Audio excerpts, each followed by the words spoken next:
You turn my morning into dancing.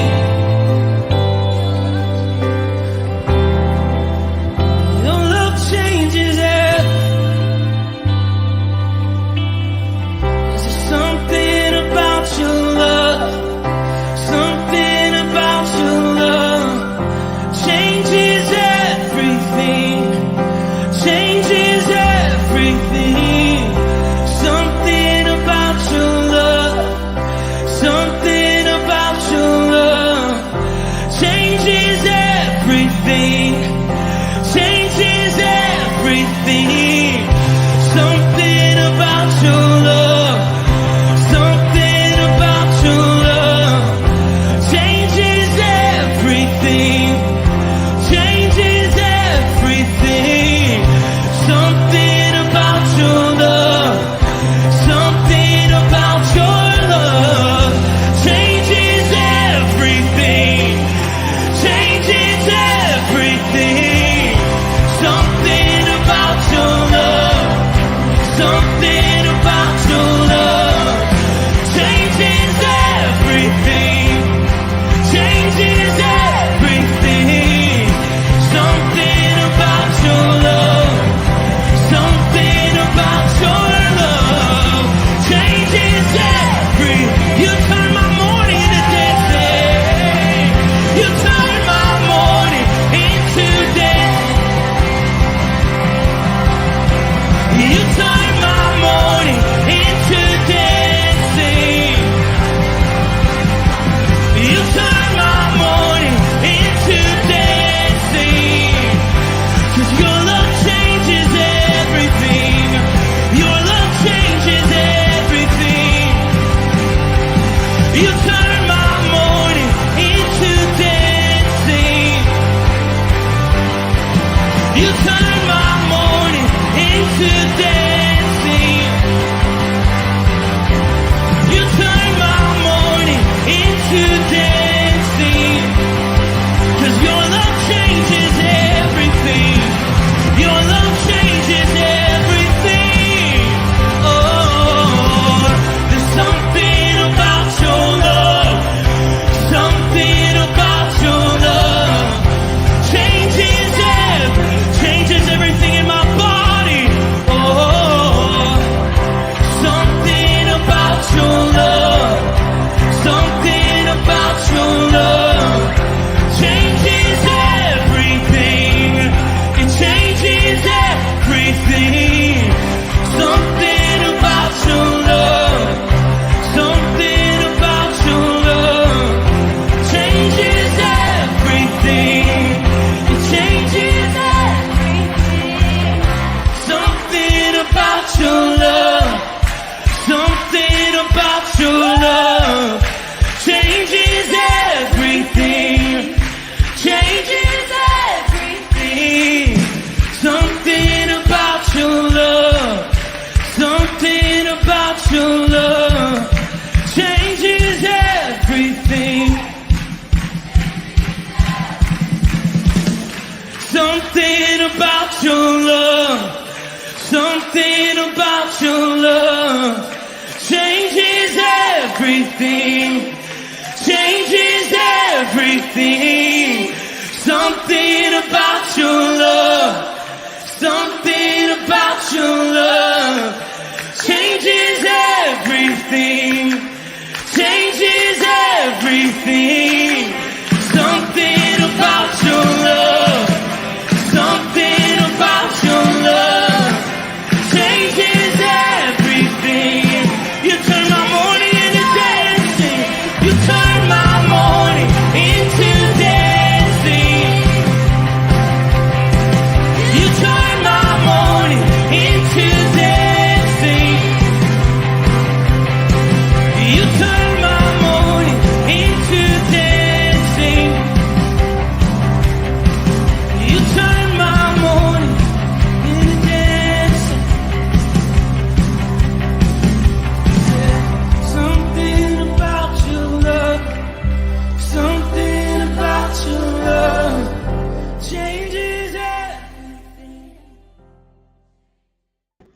Rooted men, good morning and happy Wednesday morning. Pastor Tom, Firmly Rooted Ministries, and it's good to be with you this morning, the day before Thanksgiving. We at Firmly Rooted have dedicated this whole month to Thanksgiving and gratitude and how we steward our lives on gratitude. And it's great to have all of you on board. Also want you to know that tomorrow and Friday, we're not going to be doing the devotions. We're just going to be having our own Thanksgiving and spending time with family. And so we'll reconnect with all of you on Monday. But so good to have you on board. I'm on board, obviously, on YouTube, and it looks like we're live on Facebook, YouTube, Rumble, and X. So we're doing all right. Chris Connolly, good morning. Steve Ponoworski, good morning. Brian Vlaming, good morning. Chuck B, good morning. Men, blessings. Bert Reggiani, good morning. Tim Morton, hiding behind the SE Michigan Fellowship of Christian Athletes, Southeastern Michigan Fellowship of Christian Athletes. He does the Testimony Tuesdays every other Tuesday. Love those testimonies, real life stuff. And so good to have you on board. Gentlemen, we're looking at Proverbs chapter 29, verses 1 through 5, and I'm going to pull a high-tech Aaron, I hope. Bam. I don't know. You guys got to let me know if this helps you or not. Does it help you to have the text on the screen? If so, I've learned how to do it. If it's not something that you look at and don't need, let me know or let us know. But there's the text.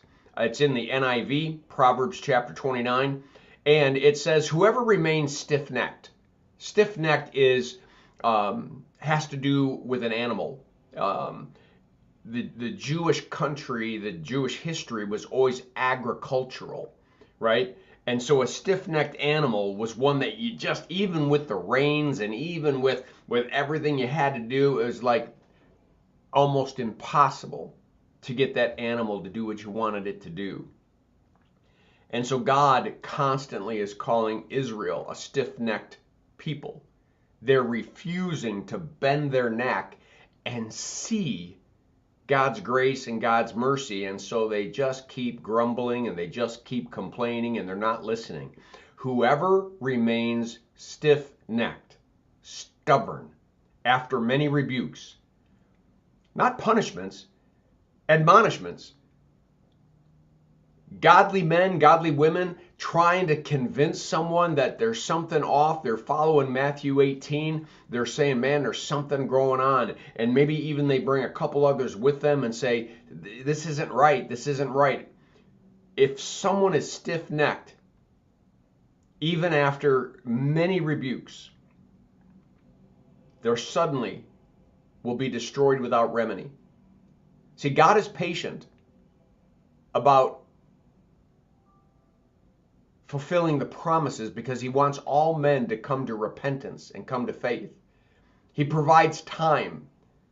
But eventually, if the admonishments of good people speaking truth and love to someone don't work, God will let somebody run right into a wall. To punish them? No, to wake their behinds up. Right? He wants all men to be saved.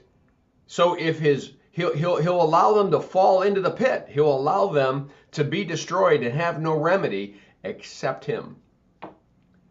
Verse 2, when the righteous thrive, people rejoice. When the wicked rule, people groan. Boy, if this isn't true in life and in politics and in the family, in a community. If love and truth, if God's love and truth, which will produce righteousness, if that's the focus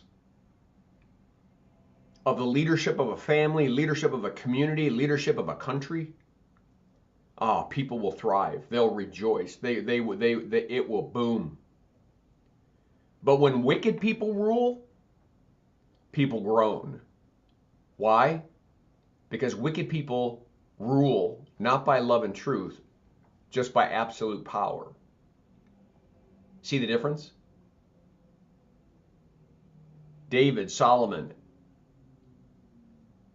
led people with divine godly wisdom, and they're considered two of the best kings Israel ever had. But then there are kings that don't follow in the ways of David. They're abusive. They forget God's word. They bring in false gods. And all of a sudden you feel oppression. Why? The enemy comes to steal, kill, and destroy, but God has come, Jesus has come, that you may have life and have it abundantly. You can't find hope. You can't rejoice. You can't thrive in a civilization or in a society that has completely wholesale lost its perspective on love and truth. It'll become oppressive. Almost like you can't breathe, like you're frozen in time. You don't even know what to do or what to say. I won't get into that issue in America, but I think we all need to realize something's wrong. We're frozen. Nobody knows what's right, what's wrong. You're afraid to say something that might be true. We just let it just keep happening, and the weight just keeps getting heavier and heavier. A man who loves wisdom brings joy to his father, but a companion of prostitutes squanders his wealth. Yeah, it has always been this interesting thing to me, that love and intimacy, something that is supposed to be freely shared between two people, that is just amazingly right because God created it to be. Somehow, someone can find the justification to think that that can be fulfilled by paying a stranger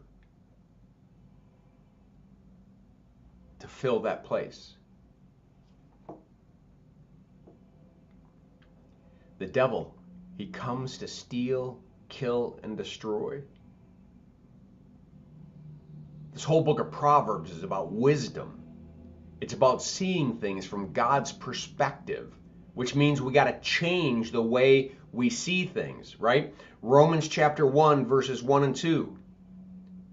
That we no longer conform to the patterns of this world, but we're transformed by the renewing of our minds. We're not trying to put a foot in two kingdoms. You can't. Why? They're going in opposite directions. You got to pick one. The one who chooses wisdom is going to bring joy to his father. What it means is it's right. But a companion of prostitutes has somehow thinks everything's right, when in fact he will end up squandering everything. He will lose everything. Verse 4, by justice a king gives a country stability. That's kind of like the other one. A righteous person, people are going to rejoice. A just king gives a country stability. But those who are greedy, those who have ulterior motives, those who are not for you but against you, those who are just trying to control, empower, and suppress you, they'll tear the country down. They'll tear everything down. They'll tear you down because you don't matter. They matter. And their agenda matters. By justice, a king gives a country stability, but those who are greedy for bribes will tear it down.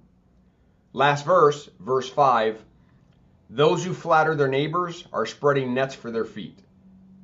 Watch out for the person that's just saying all these positive things to you, because they may not be saying all those positive things behind your back. We're looking for people who will love us and speak truth to us, even if sometimes that truth is harsh. Because a wise person will take the rebuke. The wise person will understand that it's being spoken in love, and they'll accept it, and they will work to transform their lives to be what God has intended it to be. All right, that's what I have for you. Let me remove this. I want to see if you guys answered the question, does having the verse there help or not help? Is it a benefit? Can you even see it on your phone or your tablet or wherever you are? Let's see, who jumped on board? Ken Gooch, good morning, fellow brothers in arms. And by the way, Ken, great job on the different segments of prayer that you've been doing, but these gratitude, stewardship prayers, they're right on. Thank you, brother. Great job. And nobody's responding as to whether they like the verses or not on the screen. Okay. All right. Let me know at church then, or text me and let me know. Tim Morton says, great to have verses there. All right. Well, just keep letting me know. And most of you have my phone number if you want to text me and let me know. Look, we focused on Thanksgiving all week. We're going to do it again this Sunday, man. You do not want to miss this Sunday. You do not want to miss this Sunday.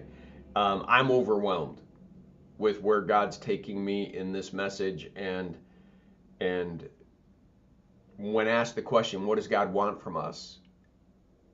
And it's all of us. He wants every bit of us. He wants every word and deed to be in Jesus, as for him rather than for the world, for him rather than for me, so that God might get the glory. One way or the other, we are stewardshiping everything that we have. Our gifts, talents, we're using them. We're either using them for the kingdom of this world or we're using them for his. And this month, we're saying, ought not we be using them for his kingdom? Even when we're using it in the kingdom of this world, we're using it to progress the gospel. We're using it out of gratitude and thanksgiving. We're doing it because it's not ours, but because it's his blessing, and we want to return glory and gratitude and thanksgiving to him. So the next 2 days, besides watching football and all that fun, be quiet for a little bit. Look around the room. See family and friends, maybe neighbors, people who are close to you. And thank God. Thank God for those individuals. Thank God for bringing them into your life. Take an inventory of what it matters, how deeply it matters that they all are part of your life. Well, I'm glad you're part of mine. So have a great day. Make it a firmly rooted day. And may someone see Jesus in us today. Peace.